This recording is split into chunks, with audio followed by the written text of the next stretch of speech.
You're listening to The Human Experience on Design in Focus, a new multimedia channel seeking to demonstrate the impact and value of CID in business and society. CID, creativity, innovation, and design. On The Human Experience, we talk with creatives, innovators, and designers about these disciplines and what it means to them, and how they find value, stay inspired, what they have learned, and what they aspire to do.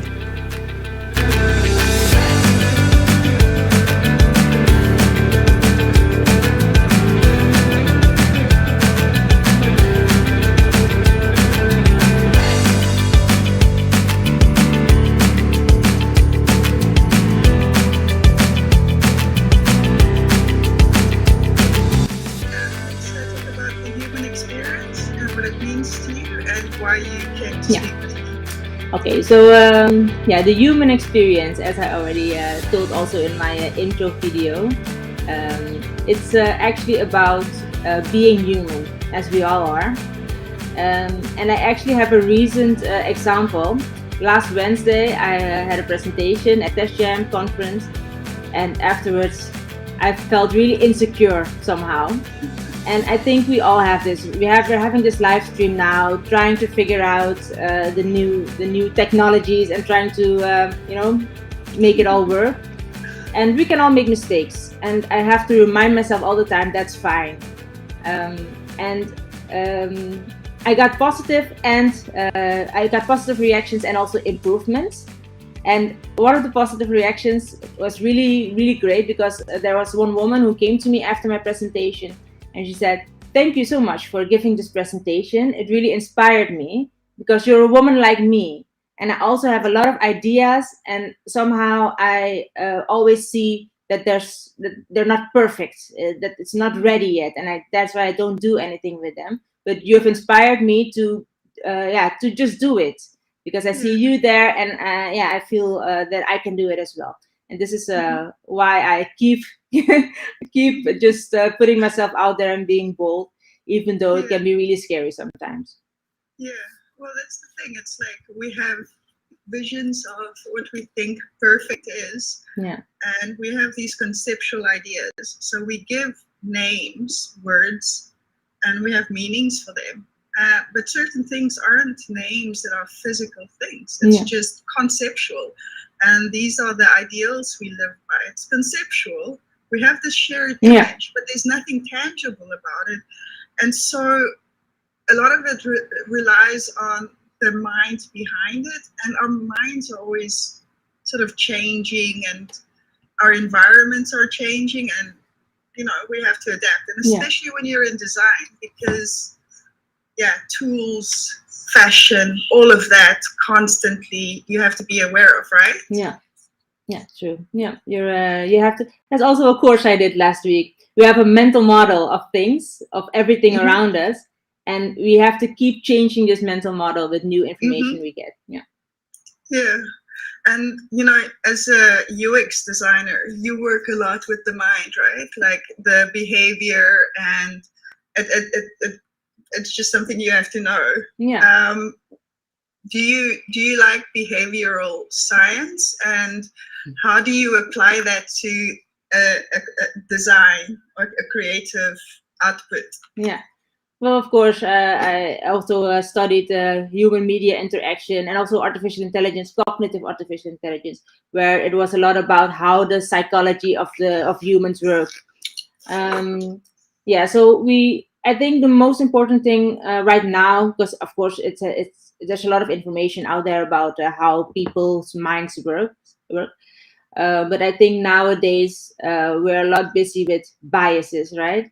As you know, and also what you say, a picture of what things need to be like, but also what we think is the norm. And we all have this in our minds. And I think it's very good that lately I see a lot of talks about in all disciplines, because I'm in UX, but I'm also in testing. And in both disciplines where I go to conferences, I see talks about biases. And that's really important, that you are aware of them, because I have them, you have them, we all have them. But it's good to be aware that it is there, and that we try to suppress our primary reactions to things, but not be this how do you say impulsive, but try Yeah. to wait. Okay, wait a minute. Aren't my own biases playing a role in my reaction here? Are the things that I'm thinking about my users? Am I sure they're not all the same? And I should really test with all different kinds of users. And also, you have these biases that are really important nowadays, and you hear a lot about. But also neurodiversity, which is also one of the meetups of Yeah. ladies that UX, and it plays a role in my daily life as well. That um, for example, you have a lot of different applications for the same thing. You Yeah. have different banks, you have different music streaming videos, so many different applications who actually do the same thing, which actually do the same thing. And then sometimes I wonder, why are there so many different applications? Isn't it easier for me to have just one to go? But it's not Yeah. only because people want to make money, but also there are so many different kinds of people who have different needs and also feel more safe or more attracted to one type of Yeah. application, and another person will be attracted to another type. So it's good that there's so many, there is such a great variety, but Yeah. maybe it should be more clear what application is for whom. I was just thinking, I had this thought train this morning, and you know, how many designers are there? I still have to go and research it, but if you just take the people who use Photoshop or creative tools, how many are there? And then you look, how many design apps are there? Photoshop. It's like in every other area, you get millions or hundreds of apps for everything, and then you get to design, and you're forced into Adobe. Yeah. That's kind of completely Monopoly. counter. Yeah, Definitely. Yeah. It's yeah. I think the designer experience is a lot different than the average human experience. Just because our field seems to change so much. I can't. The sound is terrible on my side. Oh. Yeah. So you've been into design, or like you've been busy with different fields in design for a long time, or quite some time. What is the most valuable thing to you? Different fields in design. What's the most valuable thing? Yeah. Yeah, research. I think I don't know if that's what you mean, because we have design, we have research. What I'm involved in mostly is research and design, as in prototyping and testing. And I know visual design is not my cup of tea. And I'm just starting out, right? So I haven't really maybe properly introduced myself. Yes, that's good. But I have just studied human media interaction, so I did a interaction design background, and afterwards I started working as a tester, a software tester at Capgemini. So I've worked as a tester from 2014 to 2020, and then in 2020 I started mixing these roles, testing and UX. And then I think from last May, so not really that long, that I'm focused on UX research mostly, of only. And what I have noticed in my career is that in my short career as a UXer, is that when people think about or ask me, what are you doing? I'm a UX designer, also my team, they think I will just design something. I will just draw something and have a prototype ready, like a prototyper. They think I'm just a prototyper. And it actually just started also when I was a designer at a low-code project, which goes really fast. So I started, they needed screens and they wanted me to just make the screens. But I wanted to know, okay, who are my users? And then I got the secondhand information from somebody who already did some research. But yeah, I wanted to talk to the people, So that's what each time I have this feeling like I want to know more about my users. I want to see them work. Then I really know that UX research is really my passion, or the core of UX for me. And I think it's important to be able to prototype or make designs and drawings. So I try to exercise my drawing skills with different courses there are, and just when I'm having a video conversation, just draw the person I'm in, so just trying to just exercising. And prototyping, I'm getting better at. Now it's almost 2 years, so I'm working in Sketch and in Axure, and that's really old, but still it works well in my situation. Yeah, and I see that's a skill that really needs improvement, and also research. My research skills, of course, can always be better improved, but it's most important for me and the most fun to do. I also see that when the research phase is done and we're busy with development, and I'm more with the development team and back and forth trying to figure out if the designs are feasible to be built, then I really miss the research phase. So the research is your core. Yeah. That's your passion. Yes. Right. That's very cool. I think what I use research for the most, or what I find the most value in research, is that it interplays with other parts of UX. For example, empathy. Yeah. There's no way a person just knows how everybody feels and what everybody likes, so you have to do that research so that you can gain that insight into the person, because the best designs are still the designs that talk to people, that resonates with people, right? And research is the route to go to that. Yeah, and you can only get so far with empathy, right? So it's really getting to know your users, and being open to things you wouldn't have thought about yourself. Yeah. Well, that's also the design process. Like, when I studied multimedia, we always had to kill our own style and create a style based on the objectives. I think everybody thinks they're a designer. Everybody thinks they know what's good looking. And everybody has their own interpretation of what appealing is.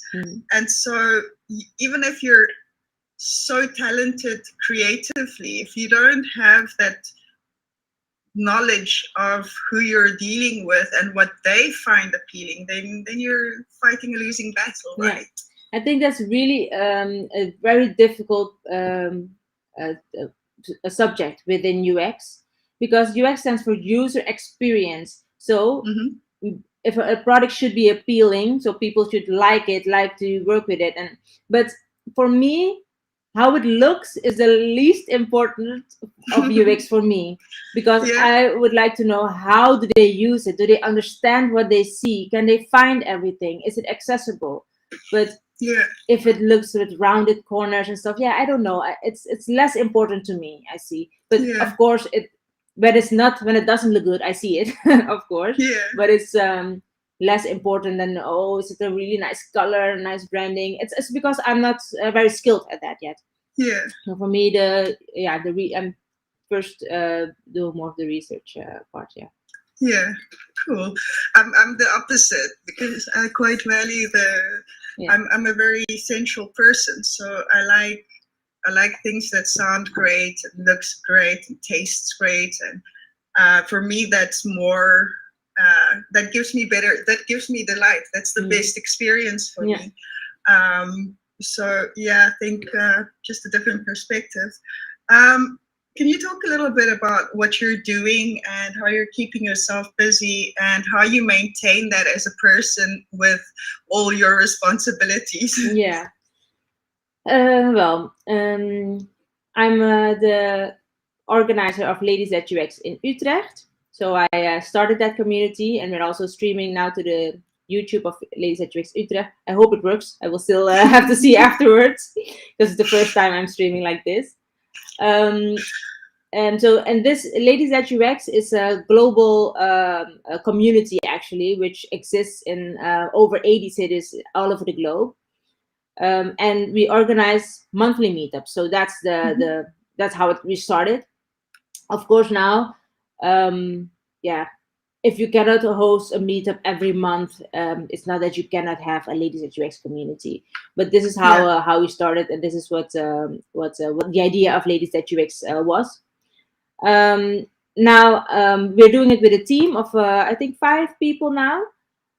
Just Utrecht, though. In Utrecht, yes, in Utrecht. And there's also our sister community, Ladies at UX Amsterdam, and they're organizing the meetups in Amsterdam. So this is what I do, and I've been doing this since 2016, so quite a while. And we have our pace, so we know we have our contacts now. We have the meetup is every time it is at another company. So it really helps you to broaden your network, visit different companies, and learn about these companies. And also there are presentations and workshops. So we are always looking for speakers and get to know in all these years, 6 years now. Every month a meetup, then you get to know a lot of different people and a lot of different topics. So it's really, I really like doing this, and it really helped me also when I was not a UXer yet to stay up to date with all the developments in the UX field. That's quite important for younger people to know, right? Yeah. That attending meetups is the best way to get started in your career, because you can be the best designer with the best portfolio. If nobody sees it, or if the right people don't see it, you're not going to get anywhere. Yeah, especially now as a beginning UX designer, I see so many posts on LinkedIn of people who are just starting out looking for a job, and how difficult it is, and it's not an easy battle nowadays. So going to the meetups, getting help from more experienced designers to review your portfolio, give you tips, but also to expand your network and get to know all these different people who might be able to help you get a job. So I would recommend it to anyone. Yeah. So can you tell us a little bit more about what inspired you to do it and what you gain as a person from doing it? What inspired me to do it was I was in testing, and as a tester, it shouldn't, but usually we come at the end of the process, right? So the design is made, the developers are starting to develop, and however we try to do test-driven development to get testing more to the front, somehow we still can do the best testing when we have the product and we can play with it. So I really missed hearing what the user really needs, the end user, the human, the person who will use the product. And I have done testing for 7 years, and I really was looking for how can we bring UX closer to testing, and why are there these silos? So then I started to go to UX meetups, or I was looking for UX meetups, and I found the Ladies at UX meetup in Amsterdam because my colleague Roxanne Groeneberg, she was back then organizer of Ladies at UX in Amsterdam. So I went there a couple of times, and I really loved the ambiance, the vibe when I was there. It was great people as well. I don't know what I don't know if I can really describe it, but I just felt welcome. It was not. I also went to other meetups in that time, and sometimes you are at a meetup and you're just standing in a corner, you don't know anybody, and they know each other, so they're all chatting. And maybe you walk past the group and nobody really invites you in. And sometimes you also need to be in a state where you're bold and like, okay, I'm gonna go be interactive and talk to other people. But if you couldn't get yourself there, you just stand in a corner and wait until the meetup starts, and So, and I noticed at Ladies at UX Amsterdam that the people who organized it were just ladies, just like me.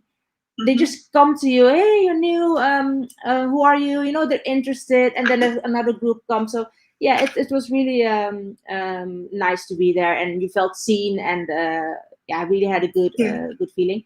And I also was inspired a lot because all the presentations were about UX, and I was testing, so I really missed learning about UX. So every time after a meetup, when I was lying in my bed, I had a smile on my face, and it was like I was in love. I was really, really happy after the meetup. And then I thought, I have to go to Amsterdam all of the time. I live in Utrecht. It's half an hour by train, but then you also have to go with a bus to the station and to the meetup. So it takes like an hour or an hour and a half to really travel. And that gave me an idea, like, why isn't there a community like this in Utrecht? We're in the middle of the Netherlands. We have a lot of companies as well that do UX. I imagine we have a lot of UX designers. So I asked the ladies at UX Amsterdam if I could also start a UX community in Utrecht, and if I could use their name, or maybe if not, I would make up an own name. And then I didn't even realize that it was a big global community. So Yeah. they sent me to the founders of Ladies at UX, Lizzie and Georgie from Manchester, who started it in 2013. And I really had a video call with them, and they asked me, okay, what do you want to do and why? And yeah, I passed the test apparently because they said, okay, sure. And they gave me the new logo, all the onboarding materials, and they advised me to find someone else to do it, because it's Yeah. to do it alone, it's a lot of work. And apparently there was also someone else, Irina Lutijn, who also had the same idea of starting a UX community in Utrecht. So we found each other at the Nielsen and Norman conference. She happened to be Oh, there, and she cool. recognized me. Oh, aren't you Kimberly? And yeah, that's how it all started. And yeah, we started. So that's what was the question? Oh yeah, what inspired me, right? Yeah. Yeah, yeah, that's what I saw in Amsterdam. I also wanted to bring to Utrecht, and my mission or vision was to bring the entire UX community in Utrecht together. So to get all the companies in Utrecht, to bring them together, and make them also see what are you doing in which different companies, what can we learn from each other, to also bring the Yeah. community together, and yeah, Yeah. have a and grow as a UX as UX Yeah. professionals in this region. What really inspires me about you guys is that all of you sort of do this out of your own time, your own Yeah. accord. And some of this can get quite complicated, especially if you're doing it every month, finding the location, Yeah. communicating, all of that. You're a mom as well. How do you balance that all? Yeah. Well, it actually grew. I started in 2016. I don't even remember how I did it, because I also had my son in December 2015. So I actually don't remember how I did it. But my son, he was really sleepy. He now it seems he had development. How do you say ontwikkelingsachterstand in Dutch? He was behind on his development, so he was sleeping the first couple of months. He was really easy child. So I think that's it, because my second child was a nightmare. So I was thinking, how did I do it? But now I remember my first child wasn't a real challenge for me. It was like, okay, he's sleeping all the time. Smile at me, wake up. And then I just started doing other things. So I think that was it. Yeah, so how I do it now with two children, it gets more complicated because they grow, and the logistics get also more complicated, because they have to go to school, then they have to go to football, soccer, and it's there's more going on than when they are smaller, I think. Because then they would just went to daycare, and you could leave them there later on. And I have to say, I also have my mother who can who helps with the children, my parents-in-law who help with the children, and they are getting older now, and you see that it's getting more difficult for them. So yeah, we had our schedule, which really helped.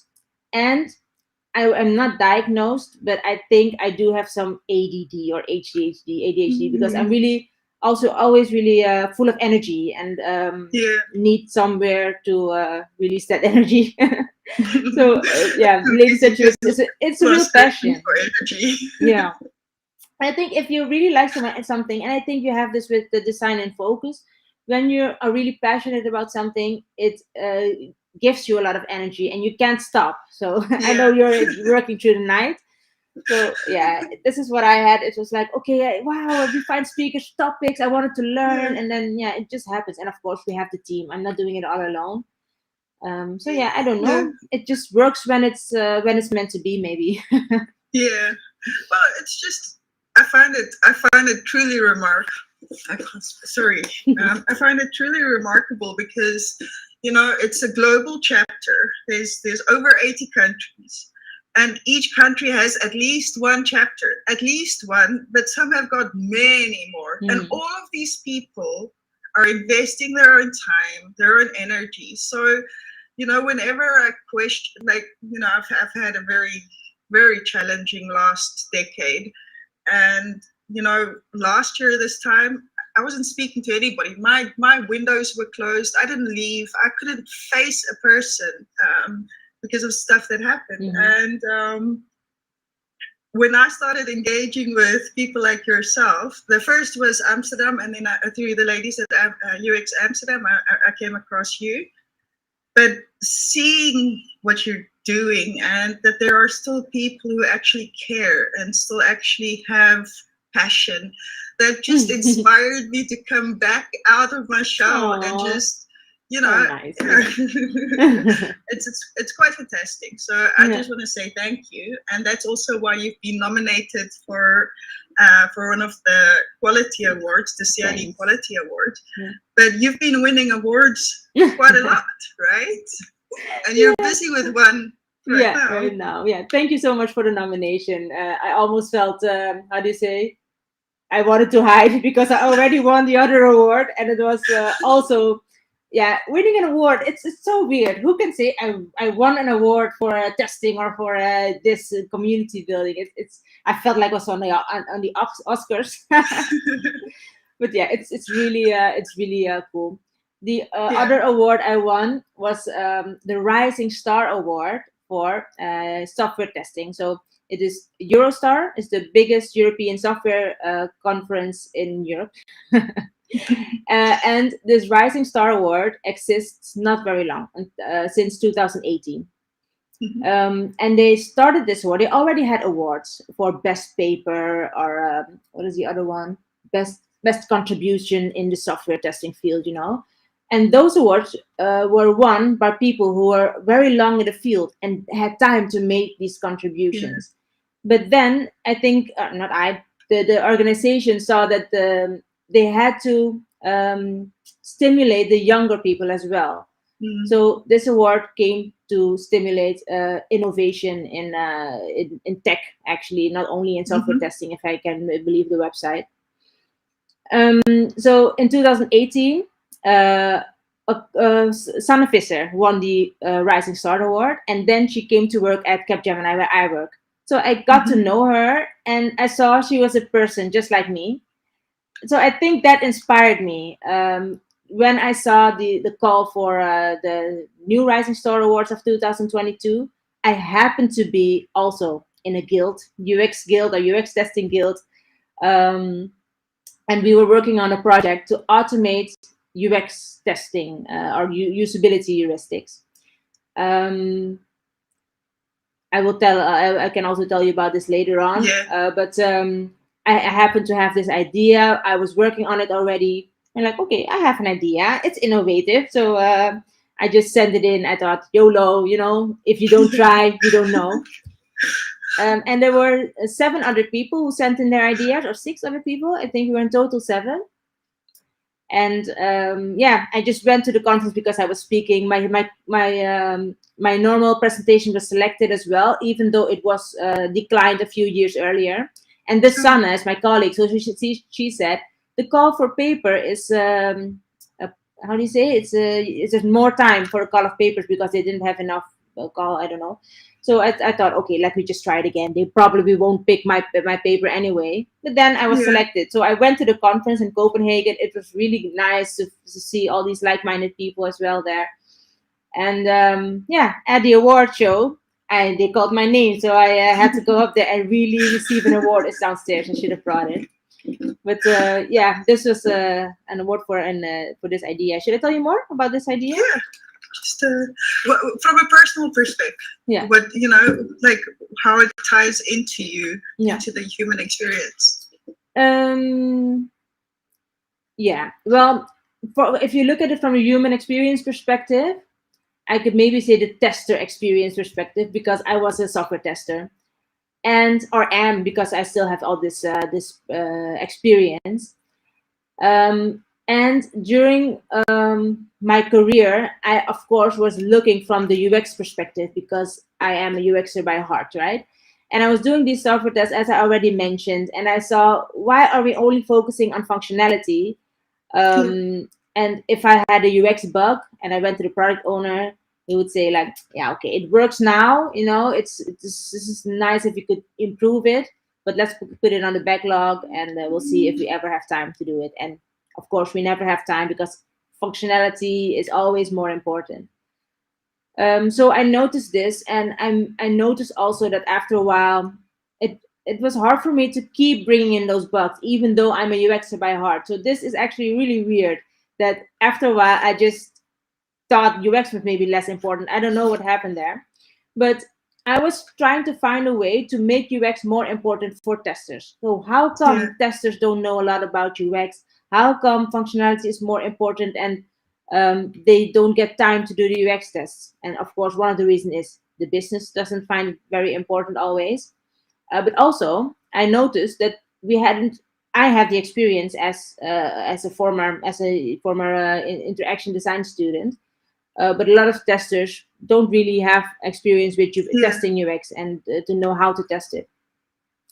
So I was looking at this profile of a tester, and I was thinking, okay, what can we do to help them to gain more knowledge on UX? Because I think UX is Mm. important in every phase of product development, Yeah. right? So you do the Exactly. design.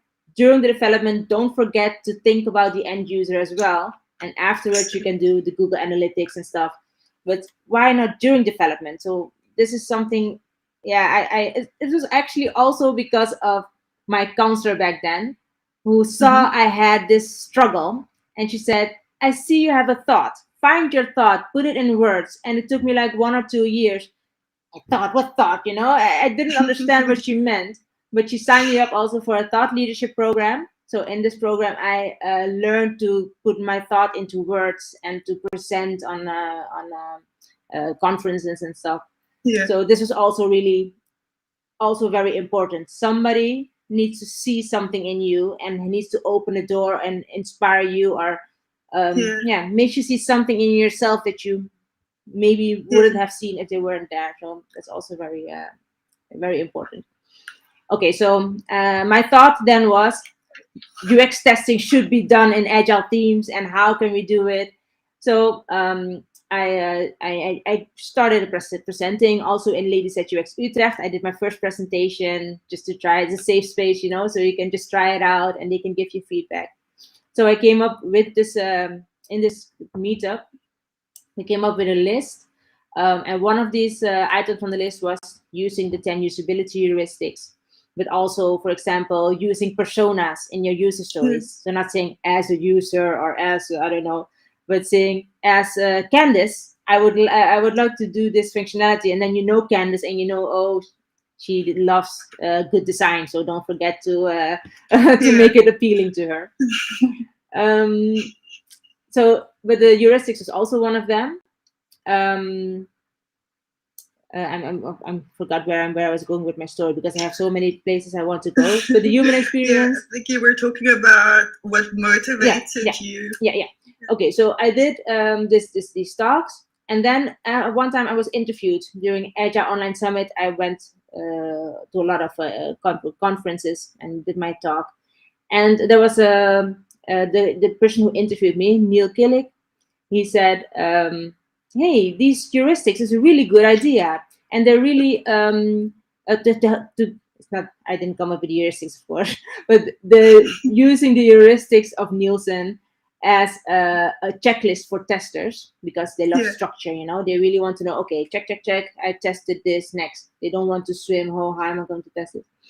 Mm-hmm. So he said, this is a really good idea, and maybe you could also can't you automate these heuristics?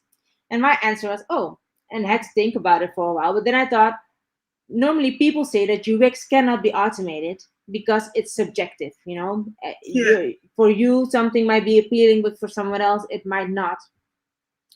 And that's why it's really my new presentation is also called Mission Impossible, because a lot of people think UX automation and UX don't go together. But because Yeah. of this comment of this Neil, I thought these rules, these 10 heuristics, they are always the same for each application. So Mm-hmm. isn't it possible somehow? So we dove into it, and yeah, learned on how can it be possible. And yeah, I think it can be possible. I'm Mm-hmm. not sure exactly every step, but I think we have a start on finding the Yeah. elements on a page and identifying them as part of a heuristic. And I have to say, not everything can be automated. But my No. goal with this idea is to automate the things that can be automated. So you help the tester a bit because they're already in an agile team, you have to test really quickly. So you already help them a little bit. And the rest of the application is informing them about the things that cannot be automated. So you actually teach them about UX and what's the best way to do it. And yeah, I think that's really important because there's not a lot of information out there. There is some, but it can be better. Yeah. My field is more the visual UX. I've done some testing, so at one job, whenever I created something, I would send it to colleagues who would then test it. So that's my scope of testing. You work in it as a professional, or you worked in it as a professional. Can you talk a little bit about the notions of testing and why you do it and why that's important for design? Yeah. Well, testing is actually, as I already said, it starts within product development, and it's verifying if the requirements are met. So the developers make software, and you check, okay, the requirements are, it should be, you should be able to, order a book on this website. That's a very big requirement, but there are requirements, and you check, okay, check these requirements. This application, how do you say it in English? Matches Complies, the criteria. complies or matches the requirements. So that's actually in basics what you do. There are different techniques to do it, and it can be very, very technical, that you also look at all the different test cases, all the different scenarios you can do. And this actually also brings me to scenarios. Scenarios we also use in UX, and I myself am still learning to not forget all the different scenarios as well when I'm designing. So this is also a very great way for testers and UXers to work together in a team. We're actually trying it in my current team now, because I'm working a lot with the business analyst or information analyst, and I'm working with developers when they are trying to make my code and they have my design and they have questions. But I don't have a lot of how do you say, pre-scripted meetings with the testers, like, okay, we need to meet because it's just when they see my design they can give feedback. But now we do have an extra meeting. I see them every week now. It's like, okay, this is my design, how will you test it, do you have questions? Because it's really important for testers and UXers to work together. But it's in testing, you that's actually what you do. You're testing the application, trying different scenarios. You're trying to use it as a user would, and you're trying to break it. What if I do weird things? Does it still stand, the application? Yeah. I think that the journey mapping is sort of another word for it. And having these user stories, I'm busy with a couple now myself. But what I always question myself is, when you think for somebody else and you're imagining how they would do it, I've encountered people who I could never imagine that a person could think like that. And so, how do you get into mindsets?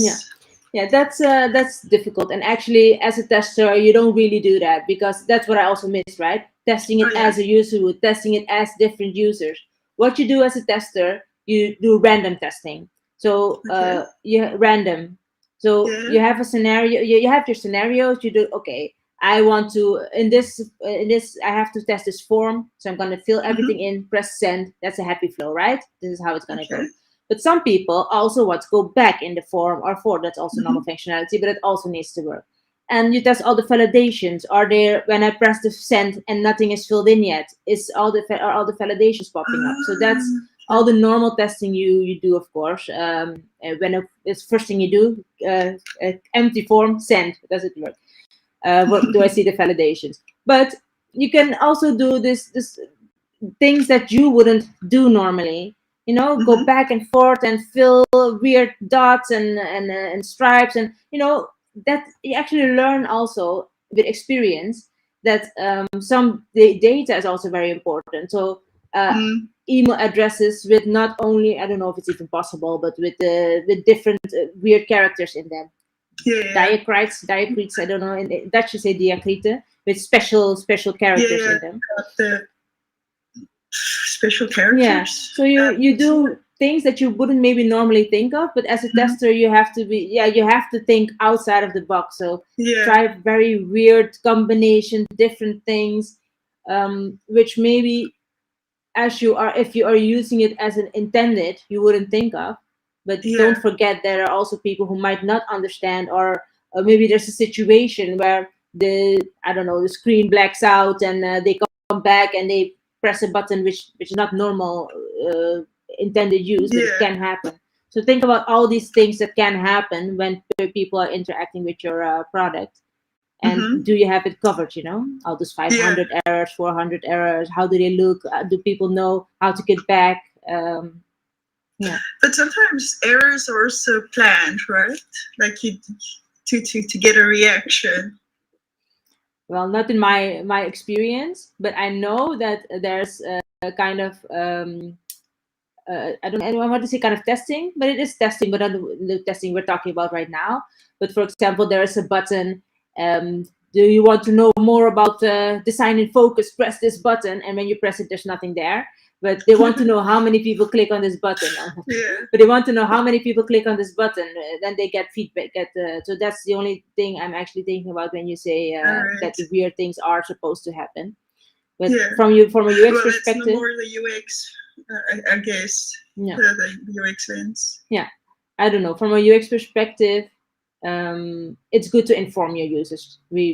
We just put this button here just to see what how many people will click it, but not like making the users think, okay, I click the button, I don't see anything. What is this? You don't want your users to be confused. So it should be in a good manner. I think with UX, there's a big call to look at the business goals.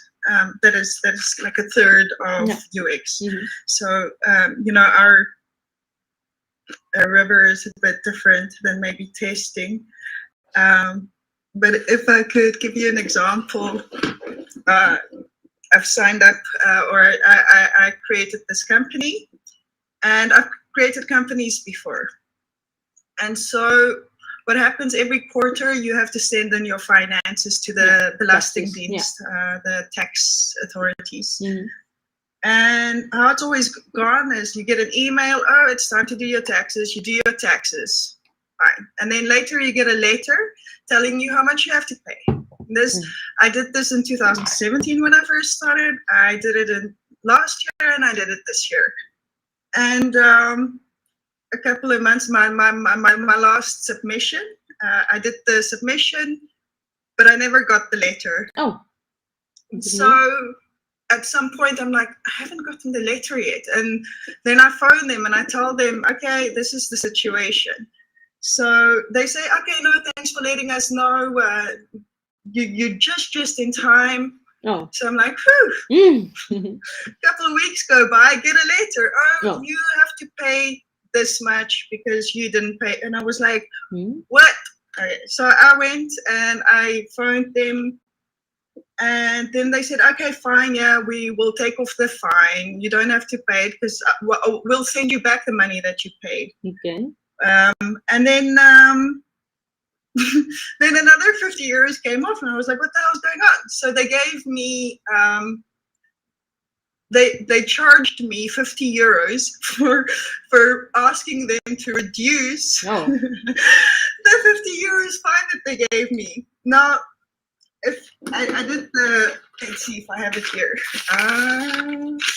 I did the user flow of this, and I did the business case.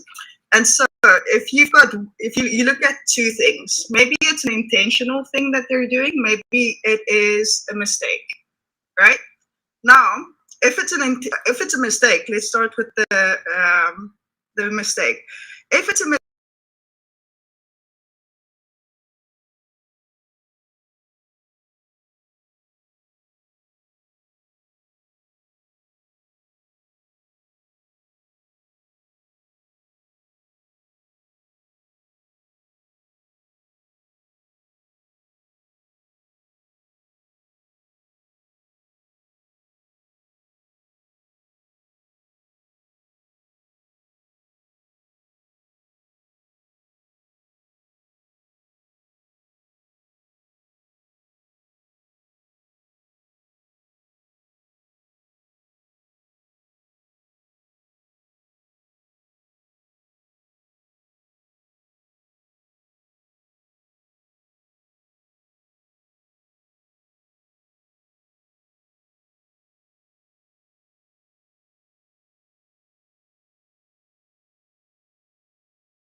So sorry. I'm back. Uh, Do you hear are you me? back? Yes. So sorry, Oh, it just no, stopped. I don't know what happened. I see you, but I don't see myself. That's strange. I think I just what. Please Okay, I'm calm just down. invisible. It's doing. Oh, I do see you. Okay, well that's good. Are we still Um, recording? yes, Okay. it's still recording. So Um, sorry. But what was your yeah. conclusion with the blasting news? Where were you? Well, So sorry. yeah. Anyway, the point is, in scenario one where it's a mistake, I pay for their mistake. In Mm. scenario two, where it's not a mistake, it's a very, very smart business case Mm. because I googled it, and 1.1% of Dutch are 1.1 million of Dutch are self-employed, are business people like myself. Mm. Now, if you only take 1% of those people, only 1%, and you don't send them that letter, and you rely on this behavior, this expectation, this journey of a Yeah. person, you make, where is it? I think it was with Make a lot of money. 550,000. 550,000 that you Mm. win just like that. Yeah. And that's a lot to do with UX. Mm. That's entirely UX, journey mapping, Yeah. and the behavior. But that's also ethics, right? Can you do this? And Business. yeah, I don't know. I hope. I actually bit of a lasting beans. I don't know if they're really doing that or if they're just having bad administrations and it's not really, Mm-hmm. it's really old organization. They're having to renew Yeah, their surfaces and the all the applications they're working with. So yeah, yeah, I hope I've, it's not that they're doing this. I hope they're not doing this on purpose. Let me say that, and let's yeah, keep the positive. People yeah, are not bad. I hope so. I yeah. just, yeah, I don't know. Yeah, I think let's not go into the negative because I can. Well, I have a lot of challenges. You were talking about the ethics, and I Mm. also interviewed Trina Falbe, and she's the founder of the Ethical Design Network. Mm. And I first became. I loved UX in 2015, and I started studying and like defining myself there. And then around 2017, the nightmare started coming up because, like you said, that ethics, and having, I've signed NDA, so I can't discuss, but I know what's been requested of me. And we focus on the positive to avoid dealing with the Yeah. actual problem. Yeah. So it continues. But as a person, how do you find balance between what you're capable of and what you're capable of collectively as a professional, and you as a person who are also a person who could be the target of a professional? Yeah, I don't know. I actually, from my own, how do you say that? My heart or how I am naturally, I always focus on the positive. Um, yeah, so I try to do that as much as possible because Mm-hmm. that helps me just to survive. Just to do everything in life. You focus on the positive things. I don't know if I understand the question that somebody may be targeting me or what's the question exactly? Okay, so um, I design something to get a behavior, Yeah. Okay. and I behave as well. Mhm. And I've found myself in positions where I looked at my behavior and I was like, why would I do that? Yeah. That's not me. Mhm, And then, there's all these external forces, Okay. and it impacts me as a person. And I know about these things, or, I know about some of these things. So a lot of people don't, and that impacts them as well. So having this knowledge, of how certain mechanics work, as a person, it can be. I left a job, for example, once. I was designing sort of clickbait, and I was a single mom in the Netherlands, no support, no people from my own country, nothing. And my kid got clickbaited, and she gave me a bill of 207 euros, which was nearly impossible for me to pay. So, like, I think the personal view is a little bit different than other people's. So that's sort of what I'm trying to. Does it make sense? Yeah, I think I know what you mean, but I don't think I have been in. Okay, I'm gonna look at only from my personal perspective then, and not from my it's your personal experience. Yeah, I don't know. There are different things. When you were talking, I was thinking about that. What you were saying for how you react to something that's not me, and that part. I'm not sure if I totally understand it, but I was thinking immediately that sometimes we, in hindsight, think, okay, I should have reacted differently, or should have done something differently. It could also be as a professional, right? You were designing this clickbait website, and maybe you think, wow, that's not you. You shouldn't have done it. Yeah. I think it's good for myself that I keep think. How do you say it? I keep when I, for example, about this conference I had Wednesday, but I felt very insecure afterwards. I just think about, okay, what am I feeling? What did I do? And I can write it down, or just really think about it and take a step back. It's actually what I also learned in my mindfulness courses. Take a step back and just look at what you're feeling, what you're doing, and analyze it. Not over analyzing. But in these situations, we can say, okay, that's not me. I shouldn't have done it. And you learn, and you try to be better the next time, or do something different the next time. So that's the first thing I was thinking about. And then you said the other thing from your own perspective, as a person that you do not fall for these things, or do you mean something like that? No. I designed something that I don't find value in. So it's something that I've been a victim of, but I worked in that for 3 months before.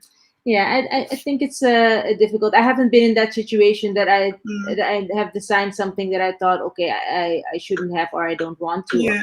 But I think in the situation itself, we're all human, right? Go back to this whole human experience. You can make mistakes, and if you're in a situation where you feel like you don't have you can't get out of it right now, that's okay. We can make the best of our situation where we are in right now, and how do you say, keep breathing, just trying to find our way when we are not in that situation anymore. So that's okay. And then do the same thing as I just discussed, like next time when you do have a choice, you take these experiences with you, and you can make a better judgment next time. So that's, I think, the morale of today, that you can make mistakes, and that's okay. Exactly. We're all human, and you cannot kill yourself about it, beat yourself up. Oh no, I did that 10 years ago, and we're all human, and it can happen. And next time we'll do better, right? And if you're in a situation where you are doing something that you find is a mistake or not right, look for the better. It's not the end of the world. We are forced into certain things. We have to pay rent. We have to live and survive. So our jobs aren't always perfect. So I think that was the little bit that I wanted to add onto it. Look for the least evil. So I will thank you for yours. Yes, thank you for having me. All right. Thank you so much, and we'll keep in touch. All right, thanks. Bye. And thanks for watching. Bye.